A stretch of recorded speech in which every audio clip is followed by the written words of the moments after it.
Haven't had enough of me yet, I assume, all of you.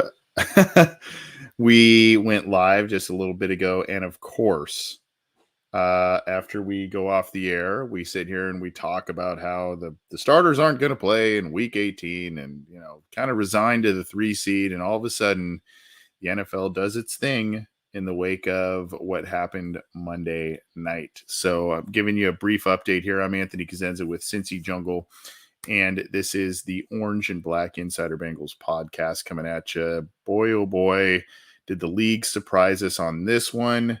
A lot to get to. I'm not sure that I fully understand absolutely everything, to be quite honest with you, but it does not seem to be overly favorable for the Cincinnati Bengals. And I kind of don't know how that happened, but let's talk a little bit about it and kind of a tack on from our show earlier. Hopefully you enjoyed that. We did preview the game with the guys, James, at least, from 410 Sports Talk. Hopefully you go over there and check out their show. I was actually on it right after our show, so definitely go check that out. And of course, hopefully you enjoyed what we had for you there. Okay. Well, let's just get right onto it. Let's start with a little good news. Okay, let's start with some good news. And the good news is that via Adam Schefter and through the league, hey, the Bengals are now AFC North champs. They are back-to-back division champs, and sets a nice precedent for them, sets a nice precedent for what they've tried to achieve. And so by virtue of the game being a no contest, the Cincinnati Bengals are now the AFC North champs for 2022. The 2022 season. I know we're in 2023, but the 2022 season, the Bengals are the AFC North champs. So good news there, right? Well, yeah, but what is it really doing for them based on based on what we learned tonight? Here is another tweet from Adam Schefter, and this is the league communication announcement being shared here. So check this out. Maybe a little small font here. Let me see if I can increase this a little bit so we can maybe zoom in a little bit here for folks. All right, maybe that's a little better. I don't know. Regardless. Canceling the game between the Bengals and Bills creates potential competitive inequities in certain playoff scenarios. In an effort to mitigate those inequities, NFL clubs will consider tomorrow in a special league meeting a resolution recommended by the commissioner and approved today by the competition committee. Mind you, Katie Blackburn is on the competition committee, so she is the Bengals representative on that. Number one, the AFC Championship game will be played at a neutral site if the participating teams played in an unequal number of games, and both could have been the number 1 seed and hosted the game. Had all AFC clubs played a full 17-game regular season, those circumstances involve Buffalo or Cincinnati qualifying for the game as a road team and are listed below. So, that first caveat, that basically means that if the Bengals are to go to the AFC Championship game,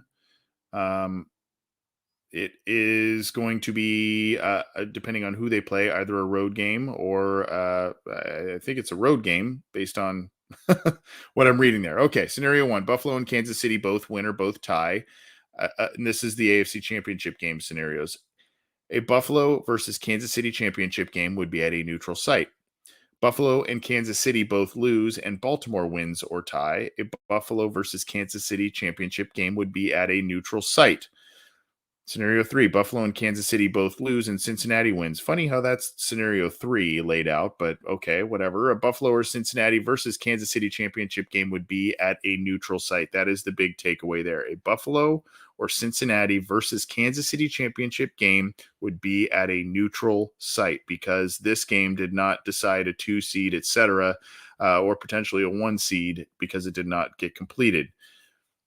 Number 2, if Baltimore defeats Cincinnati in Week 18, it will have defeated Cincinnati, a divisional opponent, twice, but will not be able to host a playoff game because Cincinnati will have a higher winning percentage for a 16-game schedule rather than Baltimore for a 17-game schedule. If Baltimore defeats Cincinnati, and if those two teams are scheduled to play a wild card game against one another, the site for that game would be determined by a coin toss. If Cincinnati wins the Week 18 game, or if Baltimore and Cincinnati are not scheduled to play each other in the wild card round, the game sites would be determined by the regular scheduling procedures. My oh my, did Week 18 just become interesting? And I put this out on a tweet.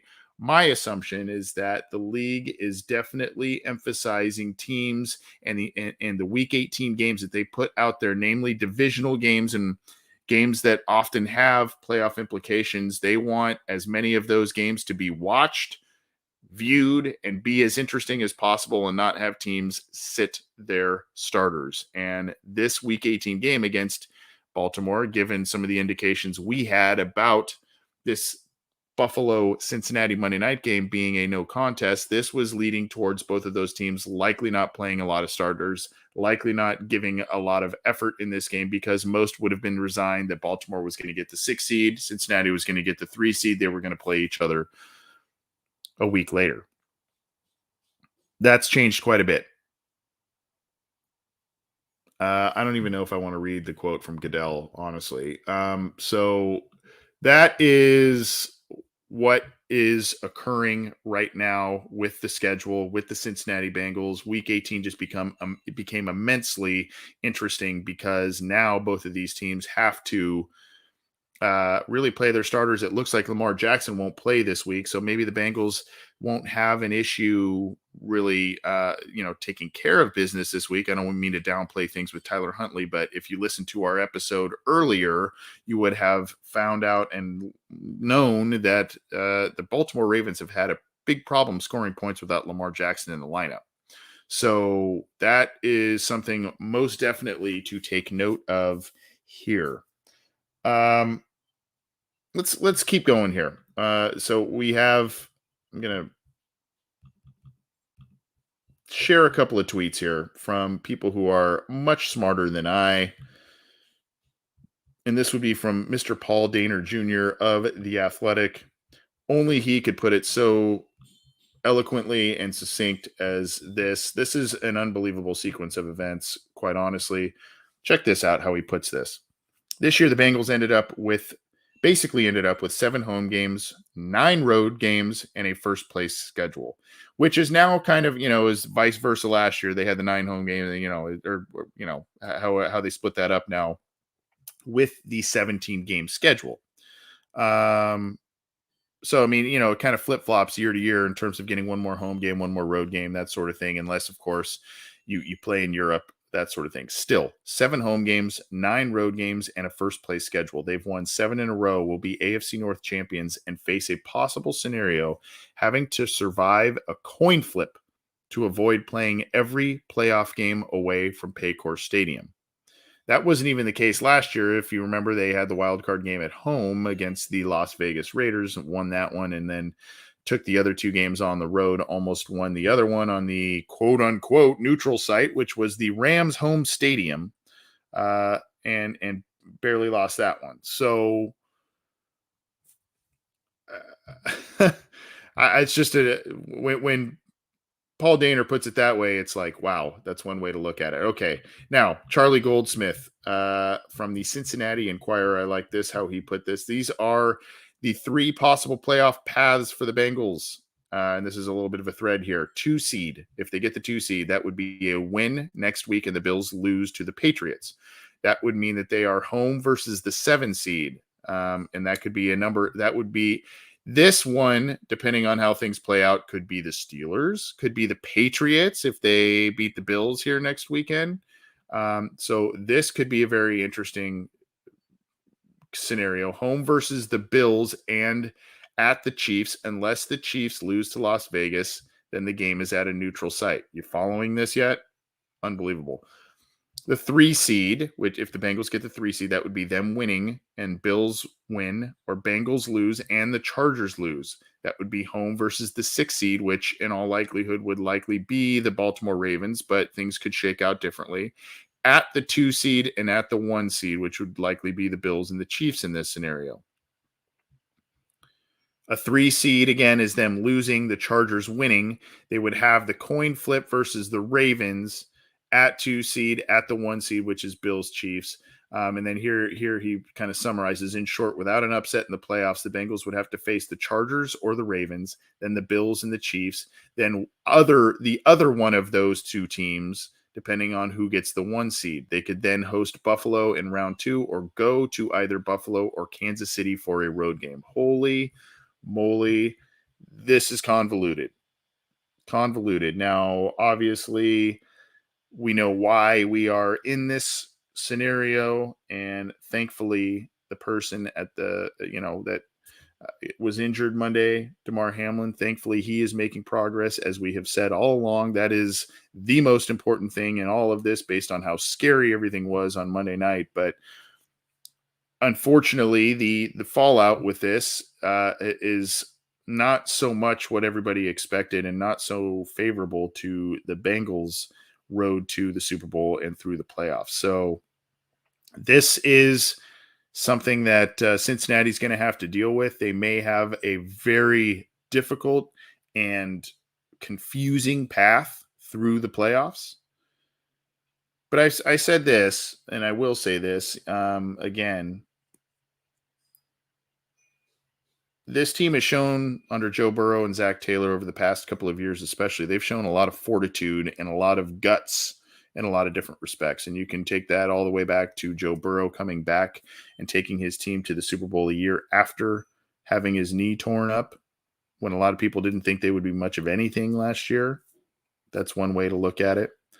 You can look at their march through the playoffs last year, when a lot of people didn't give them a snowball's chance in hell to do anything. That's one way to look at it. You can also look at the 0-2 start this year and how everybody wrote them off, and they were not a playoff team. They were not going to go back to the playoffs, blah, blah, blah, blah, blah. Here they are, division champs and in the playoffs, despite what may be ahead of them. And you can look through this season and all the myriad of injuries to important players for various durations of time, whether that's Joe Mixon, whether that's Jamar Chase, whether that's T. Higgins, whether that is Trey Hendrickson, Sam Hubbard, DJ Reader, Mike Hilton, Tyler Boyd. Who'd I miss? A lot more injuries this year, and the Bengals have a better record and another divisional title in their belts here. And really, a lot of us can sit and complain and whine about this, and there is good reason to for some of that. But really, the kind of the bottom line with it is, you just got to win. You just got to take care of your business. And so if the Bengals win this week against Baltimore, they don't have to face a coin flip to potentially determine their destiny. There's a lot of other stuff to play out on the back end of the playoffs as well, in terms of 7 seed and all that kind of stuff too. So there's a lot of different things. And of course, the rally cry of the year, we can sit here and sulk. We can say how unfair all of this is, and there's some warranted sentiments with that. But Mark Duffner coined the phrase, they got to play us, right? And I guess that has to be the rally cry in this locker room, as does, you just got to win. Now, here's the scenario, though, folks. Most likely, we are looking at a team who will now need to win, since the Buffalo game is not in the mix here. They will need to have won, I'm counting 12 straight games, tack on another 5, I think, right? Week 18, wild card, divisional, championship, Super Bowl, to get a Lombardi trophy. So they will have needed to end the season on a 12-game winning streak. And they will need to have done that against some formidable teams. But they went on a streak at the end of the year last year. They looked like they could beat pretty much anyone last year, and basically did, the Browns game sitting starters notwithstanding, and of course the last second loss in the Super Bowl notwithstanding. But I mean, they were right there. They were right there. So, Kevin Reynolds, wow. The injury of the long snapper in game 1 is still biting the Bengals in the ... That is here we are, 18 weeks later, and you knew that one was going to come back to him in some form or fashion. So that is as of this evening. I think this is the proposal at this point. My understanding is this is the proposal, and it was agreed upon by the competition committee. And then I think there's going to be a further vote on it to kind of ratify the thing tomorrow. It's a little surprising what the Bengals are faced with in this, though. It really is surprising on that. And Michaela, your words to the Bengals locker room and the man upstairs there, Burrow thrives and challenges will be all right. I hope so. This again, now we're talking another 5-game winning streak to end the year on top of a 7-game win streak that they were currently engaged in. So that is a tough task. That is a tough task. Kind of looking at some of the others here. Yeah, Russ, here you go. Rest the starters and still beat the Ravens. That would be good. So I'm trying to look at some others here, but at any rate, that is the reality of the situation. Again, I'm seeing some questions, and I think this is a good way to kind of break down the scenarios for the Bengals because job of the Cincinnati Enquirer. So I'm seeing some people maybe joining late or are behind on the live feed. I'm just going to reiterate this here because I think this is some of the 3 most possible playoff paths for the Bengals here. A 2 seed would be the Bengals win this week and the Bills lose. And that would then carve a path where they would be home versus the 7th seed.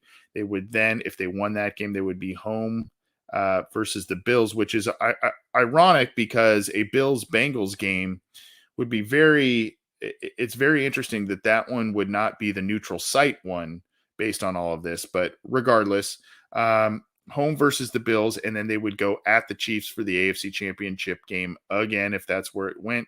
Unless the Chiefs lose to Las Vegas in week 18, then the game would go to the neutral site. And then you see here the 3 seed. There's 2 3 seeds. That would be the Bengals win and the Bills win, or Bengals lose and the Chargers lose. Home versus the 6 seed. So they would host the 6 seed, and there would be no, at that point, that would be no coin flip, roll the dice, whatever else they want to do there at 2 seed. And then they would be at the 1 seed, which would be the Bills and the Chiefs. And then there's a 3 seed option here, which would be they lose this week and the Chargers win. That would be the coin flip versus the Ravens in terms of venue. They would face the Ravens. Then they would be at the 2 seed should they win that game, then at the 1 seed, which is likely the Bills and the Chiefs. So that, again, is kind of a good way to look and a good way to update everybody in terms of what the Bengals playoff possibilities are, what's kind of at stake this week and all of that. So here's this right here. This is an interesting question. Carl says, would you rather play the wild card at the Ravens or Chargers at home? I don't really know, but I will say this. I don't like the idea of playing a divisional team 3 times in a season. Now the Ravens have beat the Bengals once, so it's not like the Bengals are looking at trying to complete a 3-game sweep, which is very difficult to do. But I kind of felt like, well, I mean, maybe you don't show much of a hand in week 18 here, and you move on. Play the Ravens and kind of keep them guessing a little bit because they didn't see what you were going to give them the week prior by resting guys and maybe throwing a vanilla game plan at them. Well, that's probably not going to be the case this week because the Bengals do have something to play for, as do the Ravens have something to play for in this now. So I would assume that, this kind of throws a whole wrench in that thought about, playing the team 3 times and what does that look like and what would that look like this year, particularly if you're talking about the Ravens because of what would or would not happen in week 18 in terms of players playing. So, I'm almost kind of like, hey, give me the Chargers away in potentially cold weather and all of that. But the Bengals have not beaten the Chargers the last 2 times they've played them at either venue. Well, actually, both excuse me, were at then Paul Brown Stadium. The last second fluke one in 2020, and last year the wacky game where they just stumbled all over themselves, almost came back and completed a great comeback, and then Chargers ran away with it. So I just I'm not a big fan of playing the division teams 3 times in a year, but I think right now the way the Bengals are playing and the way even they showed just a little bit from what we saw on Monday, I do think that they can play with and beat potentially anyone at this point. And we're already talking about a team that has beaten the Steelers once, they beat the Chiefs, they've beat the Titans, who are vying for a playoff spot. So I mean, they've beaten some quality teams in this streak here. So I'm not really saying I'm afraid. If I'm the Bengals, I'm afraid of anybody. It's more just, playing a team 3 times. And oh, by the way, when you look at the turnovers forced on Joe Burrow, the interceptions forced on Joe Burrow, when you're talking about multiple in a game and most that he has given away this year, the majority have come against the teams who have seen him before and kind of have him, I don't want to say down, but they have him kind of in their minds a little bit. They've studied him. They've played against him more often than a team like the Chargers would have. So that's where I go with that. And then of course the Ravens defense is pretty stout right now too. So that's my thought on that, but really good question. And obviously something we'll have to think about. But look, I know lost in this, kind of feeling like, man, the Bengals got a little hosed here. They're in the playoffs. They won the division, and they control their own destiny. Maybe the coin controls part of their destiny, depending on how everything plays out. But they control their own destiny, and that's kind of important at this point in time. And so they just got to win. They just got to keep winning. That's what it's going to take. So at any rate, that is I said this was going to be brief. It wasn't overly brief, but it was brief by our standards. Another 23-minute episode for you all. In case you're new here, we got a lot of live viewers. This is awesome. In case you are new here, this is the Orange and Black Insider, part of the Cincy Jungle podcast channel on the audio side of things. So if you like the audio, you can subscribe to the audio channel, the Cincy Jungle podcast channel, through your favorite audio streamer, whether that's iTunes, Stitcher, Spotify, Google Podcasts, iHeartRadio, any of those. Go ahead and do that. Leave us a review if you can. There's our show, Bengal Jim and Friends, is part of the channel, as is Matt Minnick's Coach Speak and Chalk Talk. So enjoy all of those episodes. We got some cool stuff coming up for you on all of those shows and on this show specifically. And right over here, right about there, you can click on that show icon to subscribe. Click the bell to be notified when we go live, when new content is available through our YouTube channel. And of course, if you are watching us through the Cincy Jungle Facebook page, you got to give that a thumbs up as well if you like the video side of things. Thank you all. Appreciate you tuning in late. I mean, we're talking 11 p.m. Eastern here, maybe later for some. For me, it's 8, and I haven't even had my dinner yet, and I'm coming at you with some stuff because I love you all that much. But that's going to do it for this little update here. We'll bring you more. We've got a lot more, and boy, oh boy, did this Sunday become far more interesting than we initially anticipated. And here we go, coming into the playoffs here. The Bengals have a interesting path, potentially a tough one. We'll see what happens. Take care. Good night, and we will see you soon.